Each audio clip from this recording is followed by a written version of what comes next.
अस्सलाम वालेकुम। क्या हाल चाल? उम्मीद करते हैं कि आप खैरियत होंगे। हमारी दुआ है कि आप हमेशा खुश रहें, हंसते और मुस्कुराते रहें और इसी तरह हमें अपना प्यार दिखाते रहें। बिल्कुल जी। मेरा नाम मुअज्जम अली। मैं तारिक महमूद। मैं मोहम्मद। तो आज हम जिस वीडियो पर रिएक्ट करने जा रहे हैं, वीडियो का टाइटल है Lok Sabha election result, PM Modi सरकार, नरेंद्र मोदी, एनडीए, आरजे राणा।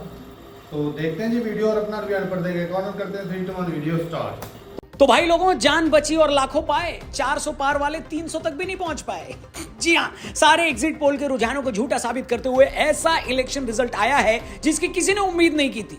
दिन रात 400 पार की कस्में खाने वाली बीजेपी 250 सीटों तक भी नहीं पहुंच पाई। जैसे तैसे एनडीए 290 को पार कर पाया है। इंडी गठबंधन उस नालायक बच्चे की तरह निकला जिसके पास होने की उम्मीद किसी को भी नहीं थी और वो 10वीं में 70% ले आया। वाह क्या सीन है। चुनावी रिजल्ट आते ही ऐसे ऐसे कांग्रेसी नेता बाइट देने टीवी पर आ गए जिनके बारे में बहुत सारे लोगों को लग रहा था कि शायद वो कोरोना की दूसरी वेव में निकल तो नहीं लिए। 100 सीटें जीतकर कुछ कांग्रेसी नेता तो इतने ज्यादा जोश में आ गए कि वो देश को ये बताने लगे कि सरकार बनने के बाद वो क्या क्या करेंगे। फिर किसी ने उनके मुंह पर ठंडा पानी मारकर उनसे बोला कि अरे ओ चचा, अरे ओ 100 सीट वाले चचा, तुम्हारी सीटें बढ़ी हैं मगर बैठना तुम्हें विपक्ष में ही है। मगर जो नतीजे आए हैं उससे बीजेपी वाले अभी तक कांप रहे हैं। उन्हें समझ नहीं आ रहा कि जिस उत्तर प्रदेश में वो 70 सीटें लाने की सोच रहे थे, वहां वो 35 पर ही कैसे अटक गए। उन्हें पता नहीं है कि जिस बंगाल में वो 25 से 30 सीटें लाने का दावा कर रहे थे, वो 15 सीटों में वहां कैसे अटक गए। किसी को समझ में नहीं आ रहा है कि आखिर राजस्थान और हरियाणा में क्लीन स्वीप का सपना देख रही बीजेपी वहां आखिर क्लीन बोल्ड कैसे हो गई। तो भाई लोग, आज के इस फनतंत्र में हम इलेक्शन रिजल्ट के एक एक पहलू पर अपना 2 कौड़ी का ज्ञान देंगे और आपको बताएंगे कि आखिर बीजेपी की कुंडली में वो कौन सा राहु बैठा है जिसके चलते वो पिछली बार से इतना नीचे गिर गई। हम आपको यह भी समझाएंगे कि पिछली बार से डबल सीटें करने के बावजूद क्यों कांग्रेस के लिए अभी भी दिल्ली बहुत दूर है। तो आइए, युगों युगों से चली आ रही हमारी परंपरा का निर्वाह करते हुए पहले केजरीवाल जी से परमिशन लेते हैं, फिर शुरू करते हैं। सर, इजाजत तो है? तो करो ना भाई, ये भी परेशान हो गए, हम भी परेशान हो गए, करो फिर।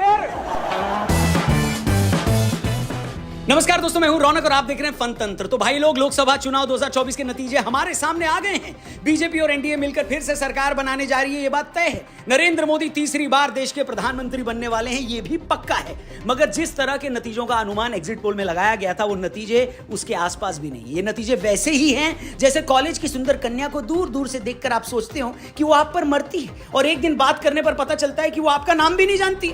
इस बार के एग्जिट पोल और असल नतीजों में इतना ही गैप है। तो हुआ यह कि अपने दम पर 350 सीटें जीतने का दावा करने वाली बीजेपी की 240 सीटों के आसपास ही बैटरी डिस्चार्ज हो गई। दूसरी तरफ जिस कांग्रेस पार्टी को कोई घास भी नहीं डाल रहा था और जिन राहुल गांधी के लिए लोगों ने अपनी तरफ से बैंकॉक के एक धर्मशाला में कमरा भी बुक करवा दिया था, वही राहुल गांधी कांग्रेस के लिए छप्पर फाड़ रिजल्ट लेकर आए हैं। पिछले 2 इलेक्शन में 60 सीटों से पहले ही टें बोल जाने वाली कांग्रेस 100 सीटों के करीब पहुंच गई। जिस इंडिया अलायंस को कोई 150 सीटें नहीं दे रहा था, वो बेलगाम घोड़े की तरह 225 से पार चली गई। शाम होते होते बीजेपी को यह समझ में आ गया कि अगर यूपी की तरह 1-2 स्टेट में और गड़बड़ हो गई होती तो 400 सीटें आना तो दूर, खाने के बाद डकार आना भी मुश्किल हो जाता। ये बड़ी अच्छी बात कही है। अकेले उत्तर प्रदेश ने बीजेपी की ऐसी लुटिया डुबोई है कि बीजेपी अपने दम पर सत्ता में आने से चूक गई। जिस उत्तर प्रदेश में बीजेपी वाले इस बार 70 पार जाने की डंकी पीट रहे थे, वहां सपाइयों के हाथों उनकी ऐसी पिटाई हुई है कि वो 35 के आसपास ही क्या हो गए राहुल जी, खत्म।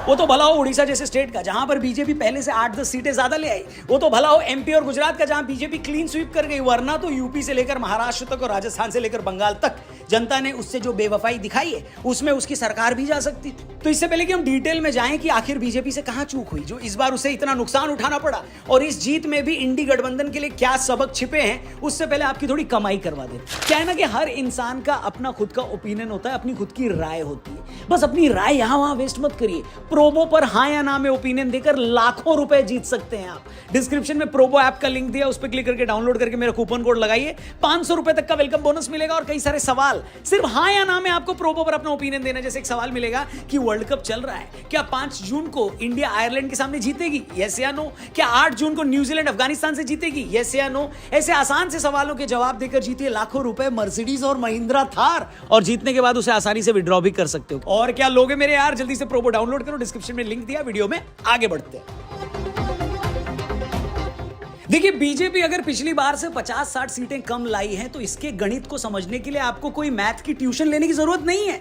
मोटे तौर पर यूपी, राजस्थान, बंगाल और महाराष्ट्र में बीजेपी के खराब परफॉर्मेंस ने उसका कूड़ा कर दिया। पिछली बार की 62 सीटों के मुकाबले बीजेपी इस बार अगर यूपी में 25-30 सीटें कम लाई हैं तो इसके कारण सामने आए हैं। बीजेपी ने ऐसे ऐसे कैंडिडेट को मैदान में उतारा जिन्हें जनता तो क्या, उनके घर वाले भी पसंद नहीं करते थे। इसके अलावा बीजेपी के 400 पार के नारे पर विपक्ष ने यह माहौल बनाया कि अगर बीजेपी को 400 सीटें मिल गई तो मोदी जी संविधान बदल देंगे, आरक्षण खत्म कर देंगे और तो और मोदी जी तो आपके तंदूर से आपकी रोटी भी चुरा ले जाएंगे। और इन सब से ओबीसी और एससी में डर का माहौल बनाया गया और बड़े लेवल पर बीजेपी के खिलाफ वोट पड़े। इसके अलावा समाजवादी पार्टी ने टिकट देने में काफी समझदारी दिखाई।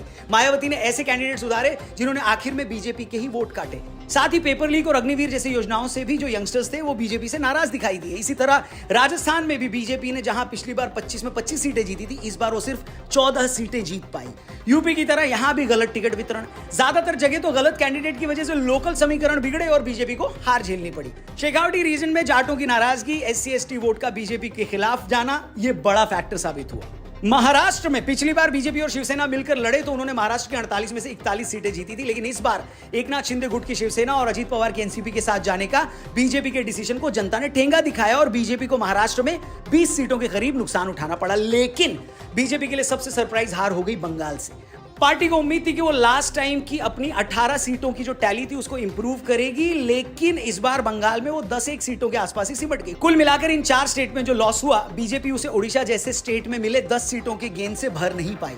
मगर जैसा कि हमने आपको बताया, गुजरात, एमपी, बिहार, छत्तीसगढ़, दिल्ली, उत्तराखंड और हिमाचल जैसे राज्य ने 2019 की तरह इस बार भी बीजेपी की झोली भर भर कर सीटें दी, जिसके चलते बीजेपी 240 सीटों का आंकड़ा पार कर गई और टीडीपी, जेडीयू और एलजेपी के अच्छे परफॉर्मेंस की वजह से एनडीए बड़े आराम से 272 के मैजिक फिगर को पार कर गई। सहयोगी भी अगर बीजेपी की तरह बिछ गए होते तो बीजेपी का रायता फैल सकता था।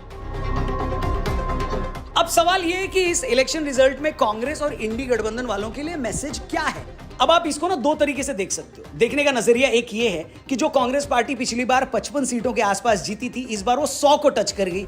आखिरी बार कांग्रेस ने जब 100 सीटें जीती थी तब ऋषभ पंत पापा की साइकिल पर बैठकर स्कूल जाते थे और अमूल का 1 लीटर दूध 10 रुपए का आया करता था उस टाइम।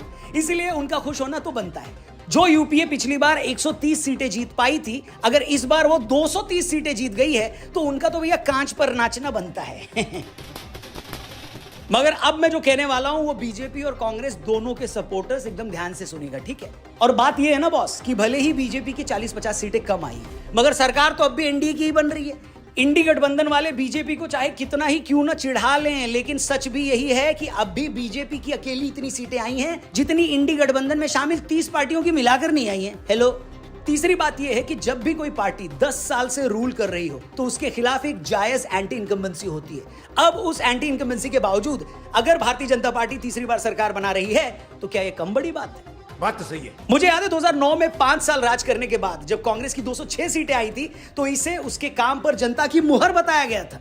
अगर 5 साल बाद 206 सीटें लाना सरकार के काम पर जनता की मुहर है तो फिर बीजेपी तो 10 साल बाद 240 सीटें ला रही है। वहीं कांग्रेस ने जब 10 साल राज किया तो उसके बाद 2014 में उसकी टोटल सीटें 44 थी, यानी कि आज की बीजेपी से 200 सीटें कम।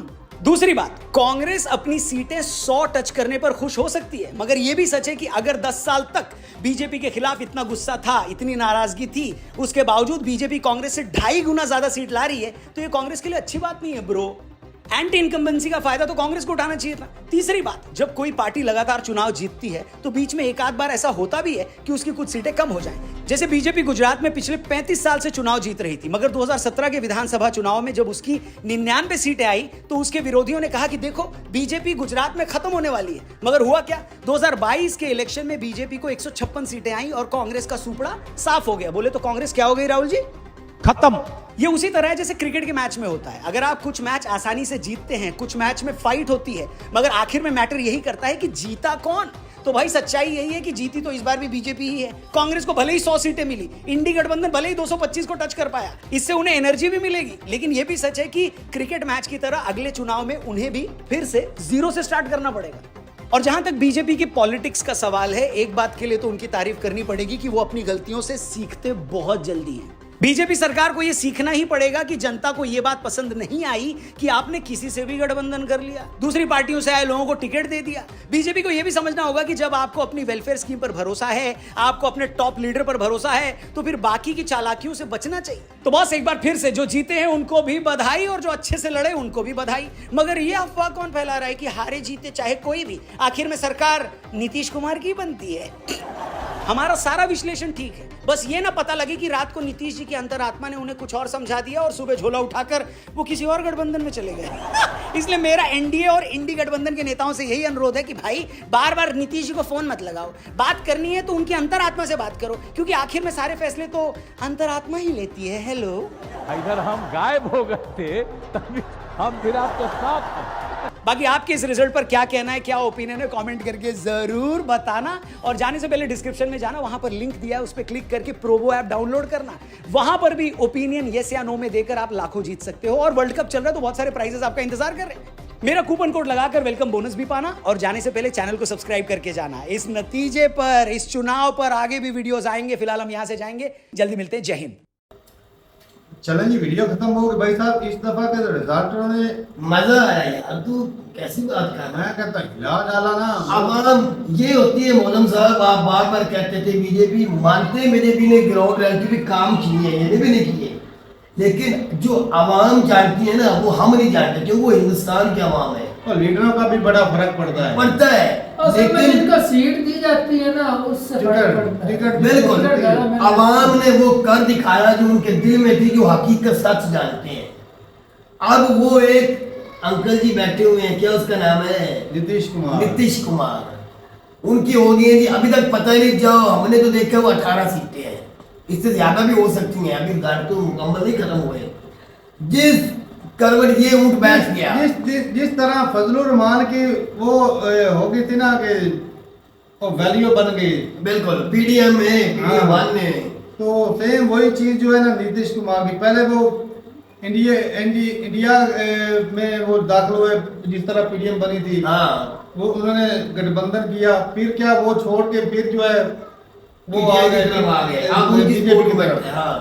अब जो है, लेकिन तारीख ये है, वो बंदा बहुत इस वक्त ना मोदी और राहुल गांधी से वो अहम हो गया, उसकी जो है ना वो परसेंटेज जो है ना उसकी वैल्यू बढ़ गई है। उसके जो रेट लगना था वो भाई सब बढ़ गया। जहाँ पर उसको 5 करोड़ मिलना था, अब भाई सब 50-60 करोड़ मिलेगा। मान सकते हैं इस बात को हकीकत में। और एमएलए एमपी है कि मतलब ये सिचुएशन बना रहा है कि पाकिस्तान की तरह उन्होंने बिकना पैसा लो यार सियासत में मौजूद भाई यार, वो पैसे लेके अमेरिका में बिकती है यार, सौदे दिए जाए, ओदे भी देंगे, लेकिन ये भाई साहब देवा चलना है। ओहदे भी दिए जाते हैं और पैसे भी दिए जाते हैं। सिर्फ ओहदे दिए जाते नहीं, अकेले ओहदे पे कौन काम करता है? मैं क्या तुझे बताऊं, ओहदा तो रात को तेरे और मिल जाना है, और ओहदा भाई साहब 5 साल चलना है। ओ कहां चलना है? ओहदा मिलना 18 सीटें को कम नहीं, ओहदा भी मिलेगा, माल भी मिलेगा। अच्छा, आज जो एमएनए है ना उसके पास एमपी जो भी हैं 18 सीटें, वो उनको भी देने हैं भाई, आपने मेरे पीछे देना है। अकेले नहीं 18 सीटों के मालिक, जिन्होंने जीत के साथ दिया उस पार्टी का, वो नीचे से निकट जाए तो फिर क्या होगा? लेकिन उस पार्टी को वैसा भी था तो उसका जो हेड है वही करेगा ना, वो चलाएगा। लेकिन मेरी पहली और आखिरी बात, मैंने आप दोनों भाइयों को साथ, जो मेरे भाई बैठे इनको मैंने बोला था, जिस दिन बार बार तकरीर होती रही, मैंने कहा था 400 इस बार 400 पार, मैं बार बार कहता रहा कभी नहीं होंगे, नहीं होंगे। 400 पार तो मैंने भी बोला था, लेकिन आज मेरी बात बैटरी नहीं होते थे। वो कश्मीर में कर दिया, वो दिल्ली में कर दिया, इंडिया में कर दिया। ये भी तो देखना, कांग्रेस ने मर के 100 के लगभग ही रह गए, बाकी जो उसके भाई 10 साल की हुकूमत के बाद उन्होंने वादे और अगर ना तो भाई साहब देखो, अयोध्या मंदिर, बाबरी मस्जिद शहीद करके दुबई में मंदिर बनाया गया, मतलब क्या काम नहीं किया जो वोट लेने के लिए मोदी साहब ने। लेकिन फिर भी आड़ा जुड़ा बनी हुई है गवर्नमेंट, वो बंदा जिस करवट बैठ गया वो हुकूमत बन जाएगी, चाहे वो मोदी की पार्टी में बैठ जाए ये बन जाएगी। भाई साहब जो हुकूमत चल रही है ना उन्हीं की तरफ, वो भाई वो बंदा उनकी तरफ नहीं जाना है, उसकी मतलब नहीं है। मैं सुन रहा था, मतलब 100 में से 70% कांग्रेस की तरफ मौजूदा वक्त इंडिया की मैं बात सुन रहा था। अब वो पता है कि भाई किस तरफ जाते हैं, करवट लेता है वो।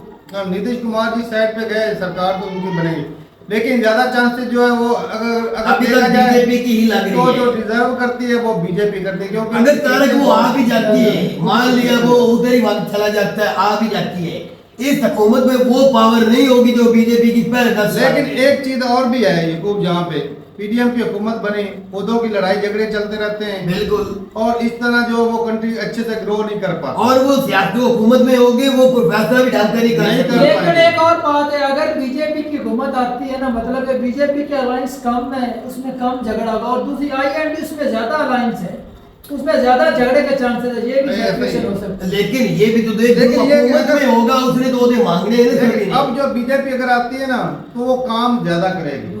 अब उसको भाई साहब खतरा रहेगा कि भाई कहीं नो अब भाई साहब इस मैं तो ये- इलेक्शन से कंट्री को फायदा होने वाला है। अब दोनों भाई बिल्कुल साहब फायदा। पार्टियां- दोनों ने दो काम पार्टियां करना है। बन चुकी है इंडिया के अंदर। भाई दोनों अब भाई साहब कांग्रेस- चल कर काम करेगी। अब राहुल गांधी बीजेपी से भी ज्यादा स्पीड से काम करने की कोशिश दोनों करेगा। पार्टियां करेंगी। आने वाला जो इलेक्शन है ना, यकीन माने, मैं अब तुझे पहले पेशन गोई कर इंडिया रहा के लिए खुश हूँ, कांग्रेस जो है ना अवाम के लिए भी खुशी होगी, लेकिन कांग्रेस जीत जाएगी आने वाला इलेक्शन, दोनों भाई आसानी साहब, से जीतेगी। मैं दोनों पहले अच्छे बता रहा काम हूँ, करेंगे। जैसे मैंने बताया था 400 पार नहीं होगा, मैं पहले कह रहा हूँ कांग्रेस आने वाला इलेक्शन जीत जाएगी। पंजाब में भी हार गए हैं। पंजाब में भी हार गई है, असल में वो जहाँ 3-4 अमित शाह स्टेटों के जाके अंदर जो जिस हिसाब से मोदी साहब और अमित शाह ज्यादा- जोर लगा के तकरीरें करते रहे, मोदम साहब वहां से भी हार गए। असल में जो झटका लगा ना, जो बंगाल में और उत्तर प्रदेश, गुजरात गुजरात, में लगा ना, पंजाब, वो जख्म ऐसा है जो भरने वाला नहीं इतनी आसानी से। ऊपर से जाते जाते मैं ये भी बता दूं कि अमित शाह के बेटे का 1600 करोड़ का एक भांडा फूट गया है। चलो वो भी हमें मुझे पक्की खबर पता नहीं, मैं रात को उसका बेटा खड़ा था या नहीं खड़ा था?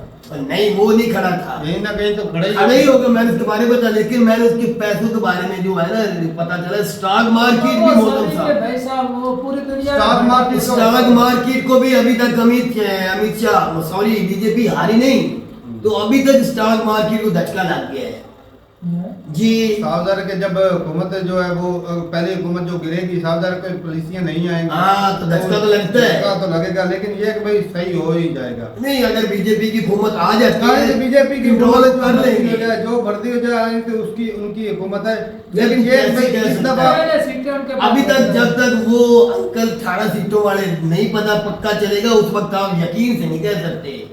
अगर वो भाई चले गए कांग्रेस की तरफ, मैं तुझे यकीन दिला सकता हूँ वो जीत जाएंगे। और उसका जवाब अच्छा भाई, जहाँ पर भी अयोध्या की बात करें तो वहां पर हारने की मेन वजह यही हो सकती है कि चलो राम मंदिर तो बना, लेकिन जिन लोगों के घर गिराए गए उनके भी मन में गुस्सा था बीजेपी के लिए कि भाई हमारे घर जो है वो गिराए। तो कई लोग कितने वोटरों को लोग गिराया? कितनी ये सड़कें भी बनाई, तो मौसम एक 10 घरों को भी अगर गिराया जाए ना, दुख तो होता है आस पास वाले यार, को, वो खेती जाती हुई है। यार, और एक जो है सीट, उसके ऊपर तकरीबन 1.5-2 लाख वोटर होते हैं ना, हाँ, कितने हो जाते हैं? हो जाते हैं, इतने तो तो बड़े हल्के होते 1.5-2 हैं। लाख लोगों के जब घर किसी गिरा दी। नहीं जब किसी के साथ ज्यादती कोई कर रहा होता है ना, बात बहुत यार, फैलती है। वो दिख रही है। कोर्ट में कई लोग खड़े हो जाते हैं। बिल्कुल। ये बात भी है। हाँ, ये भी चीज है।